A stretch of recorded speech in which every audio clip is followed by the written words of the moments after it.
మరొకటి చూసుకున్నట్టయితే ఇప్పుడు ఈ టీచర్స్ ఎన్నికలకు ఇప్పుడు కరీంనగర్, ఆదిలాబాద్, నిజామాబాద్, మెదక్ లో నడుస్తున్నాయి.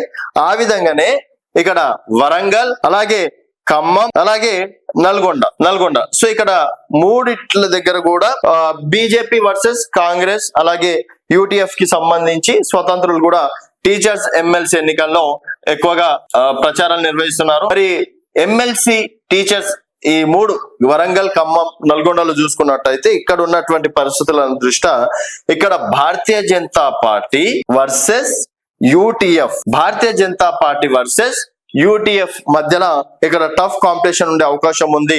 అలాగే స్వతంత్రులు కూడా ఇక్కడ ఉన్నటువంటి స్వతంత్రులు కూడా ఓట్ బ్యాంక్ చీల్చే అవకాశం ఉందని చెప్పేసి కూడా అంటున్నారు. మరి ఇక్కడ స్వతంత్రులు యూటీఎఫ్ ఓట్ బ్యాంక్ చీలిస్తే భారతీయ జనతా పార్టీ ఏమైనా బయటపడే అవకాశం ఉంది. లేకపోతే ఇక్కడ యూటీఎఫ్ వర్సెస్ స్వతంత్రుల మధ్యనే టఫ్ కాంపిటీషన్ జరిగే అవకాశం ఉంది. మరి భారతీయ జనతా పార్టీ ఇప్పటికైతే మల్క కొమరయ్యకి ఒక రకంగా అవకాశాలు ఉన్నాయి.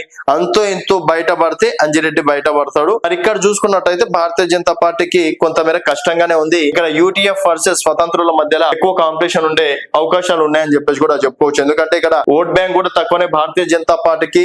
గతంలో గ్రాడ్యుయేట్ ఎన్నికలలో కూడా Bharatiya Janata party 3rd place 4th place రావడం అనేది కూడా జరిగింది. ఇక్కడ టీచర్స్ ఎమ్మెల్సీ ఎన్నికల్లో కూడా యూటీఎఫ్ వర్సెస్ స్వతంత్రుల మధ్య ఎక్కువగా కాంపిటీషన్ ఉండే అవకాశాలు ఉంటాయని చెప్పేసి కూడా చెప్పుకోవచ్చు. మరి ఈ మూడు వరంగల్, ఖమ్మం, నల్గొండ టీచర్స్ ఎమ్మెల్సీ ఎన్నికల్లో ఎవరిది గెలుపు అని చెప్పేసి మీరు అనుకుంటున్నారు అనేది కింద కామెంట్ రూపంలో తెలియజేయండి.